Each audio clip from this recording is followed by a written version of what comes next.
విషయం ఏంటంటే ప్రతి విషయాలు కూడా మా వరకు వస్తాయండి, మా వరకు రాకుండా ఏమి ఉండవు. ఇది జస్ట్ అఫీషియల్ గా వచ్చిన కమ్యూనికేషన్ కింద భావించవచ్చు కదా. ఎందుకు దీనికి ఇంత రాద్దాంతో? మాకు లేని ఈగోలు మీకెందుకు అబ్బా? నాకు అర్థం కాదు. మాకున్నాయండి, మా నోటీసులో మాకున్నాయి, మా దగ్గర కూడా రిపోర్ట్ ఉంది.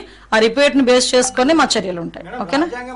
ఉప ముఖ్యమంత్రి పదవి అనేది అఫీషియల్ కాదు.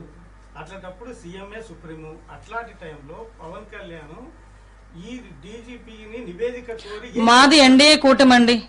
మేము ఒక విషయం చెప్పనా, మీ ఇలాంటి క్వశ్చన్స్ లాస్ట్ గవర్నమెంట్ లో సీఎం ని మీరు అడుగుంటే ఈ పొజిషన్ ఉండేది కాదు ఈ రోజు మాకు.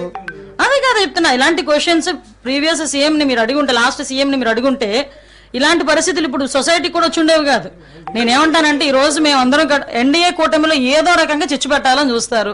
మాకు అండర్స్టాండింగ్ ఉంది, మాకు సమన్వయం ఉంది, శాఖల మధ్యలో సమన్వయం ఉంది. మాకు ఎటువంటి ఈగోస్ లేకుండా మేము పనిచేస్తున్నాం.